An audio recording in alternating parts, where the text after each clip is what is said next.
Well, we're here for season 2 of Tactical Masterclass with Dagenham Redbridge, and hopefully this season we get promoted from the National League. Hello everybody, I'm Matthew Austin and SamuraiHex, and welcome back to another episode of Tactical Masterclass with Dagenham Redbridge and our manager, the North Korean Dunderhead, Nitwit. Before we get into the episode, why don't you give this video a like?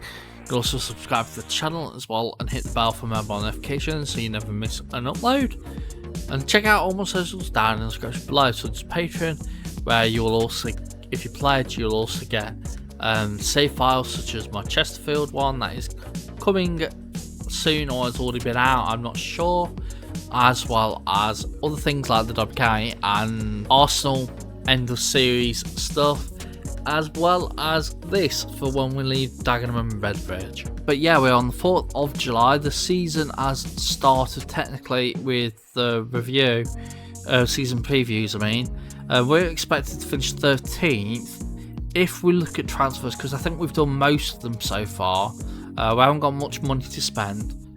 We are kind of just about getting enough money in the bank, but it could go drop loads by the end of the season, as well as we're overspending just a tiny bit on committed on the transfer money thing. But yeah, towards the end of last season, James Berry joins us as our left winger. Ethan Hartness joins us as our left back. This was there at football. And Ryan Brobble joins us as our right winger. And we also sold Josh Reese, who joined us last season, or was with us last season. He was always unhappy. He wouldn't play a game in the end because we didn't have a position for him to play in, because we weren't playing in midfielders in the centre. We weren't playing midfielders as attacking midfield, and we were playing right midfielders. In the end, we were frantically trying to train him as a right winger, and by the time the end of the season came, that was when he trained to become accomplished at midfielder on the right hand side of attack.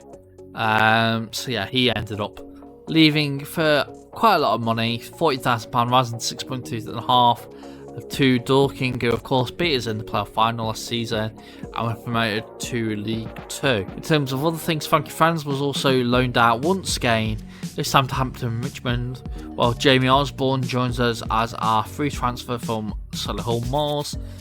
He comes in as a DM, hopefully he'll be good, and midfielder. And Reece Gregor Cox, who I noticed was putting on the transfer list at Woking, who got relegated last season. I thought it's not going to be a permanent signing, but having him as a loanee for backup won't be a bad idea. In the end, we've had to accept regular starter, but yeah, he joins us on a loan from Woking. We also got some more players trying to join us, but yeah, we're also trying to go in for Dion Pereira, who last season was on us at loan, but I don't think we'll be getting him, as Bristol Rovers, Carlisle and Walsall are all going for him. If he does join, I'll be mentioning it. If he doesn't join, just expect him to have joined one of those clubs. But yeah, the tactic we're going with is the 5-back tactic. So if you want to try it out, go into the description below and check out a download link to FM Scout. You click the link and you click download on that link and you'll get the tactic, and you can put it into your folders thing on tactics or on the FM Sports Interactive stuff or whatever it's called. And yeah, you'll be able to use this tactic. I don't know how it will do, but hopefully it will do well. It's meant to be the underdog tactic, and I thought, with season previews expecting us to be in a relegation battle, like 5 Brentford against relegation there, we're expected to be 13th currently, but that's only because we have improved. But yeah, I'm expecting this to be good, considering it's underdog. We're all underdog. Hopefully this will get its promotion this season. If it doesn't, hopefully third season will get us promoted. Who knows? But yeah, it is custom sore loser, because that is the tactic creator, sore loser. Hopefully we're not sore losers in this game. But yeah, mentality is positive, information is wide, attacking width, passing to space, attack, overlap on the left and right, play out defence, shorter passing directness, higher tempo, run at defence. In transition, it's counter press and counter with distribute fullbacks. high press line of engagement, standard defensive line, much more often than the trigger press, prevent short goalkeeper distribution, and get stuck in on the tackling. In terms of play instructions, there's no play instructions for the advanced forward, but sit around and tackle harder for left winger, nothing on the right winger, nothing on the DMs. The left wing back is cross less often, shoot less often, tackle harder. The three defenders, at least two of them, are dribble more, close down less, and tackle harder. And yeah, both wing backs are cross less often, shoot less often, tackle harder, and the sweeper keeper is also tackle harder. So yeah, if you want to try the stats out, check out the descriptions and all that in the down description. And yeah, check them all out. So first things first, we'll look at what's happened with Uruguay, because we are currently manager of Uruguay. If you haven't watched last episode, go watch it. This season we played in the Copa America. In the friendly beforehand, we beat Iceland, then beat Mexico, and drew with Ecuador and beat Venezuela in the Group B of Copa America. Quarterfinal, we beat Costa Rica, but then lost 2-1 to the semi-final against Brazil. And then the third place playoff, we also lost this time to Argentina. In the end, the winners were United States.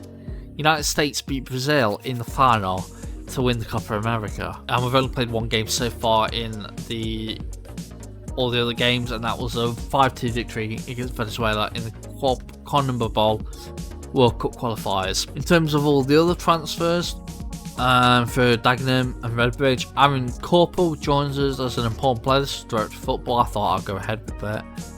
He joins us as a left winger, right winger. Josh Yorworth joins us as a free transfer. Was last at Merthyr.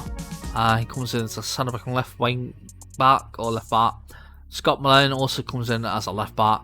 And yeah, hopefully they'll all be brilliant players for us. But currently, it's not going too good. We only won one game in the pre-season, and then we've only won 2 games out of 6 in the league. And currently, we're all the way down in 19th place with only 6 points to our name. So maybe this tactic, maybe because at the time of me picking the tactic out, it was quite close to the data update.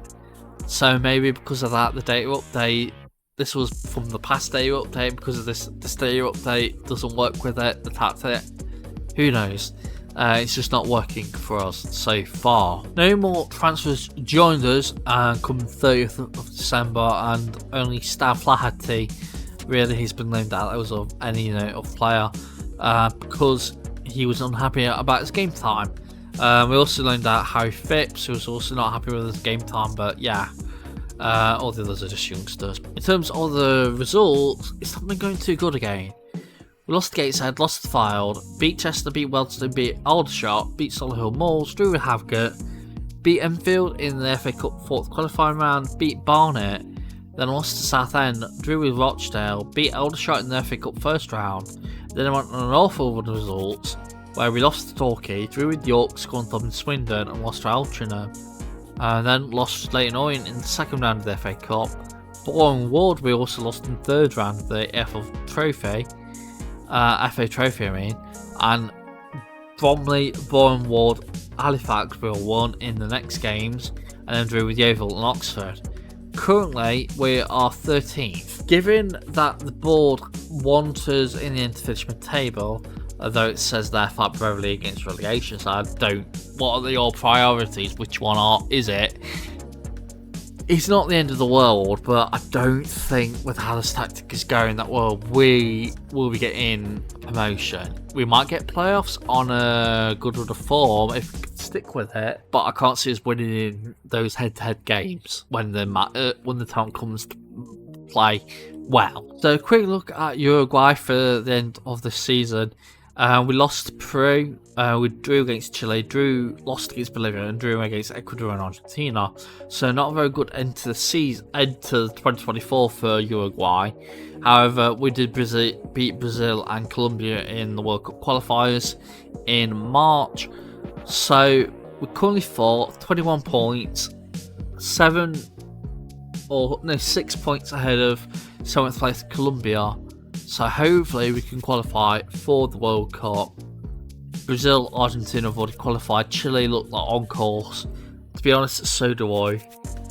So does in 4th place. In terms of Dagenham Redbridge though, no one else joined, but however we did sell Jake Hassenheller to Barnet. He joined us at the start of last season because he was a real life signing, and he only ended up playing 1 game this entire time, and in the end we sold him for £2.8 thousand to Barnet, where he's played quite a lot for there. But for us, he just wasn't playing, so we sold him, and I think he's also a rival of me. Yes, he is.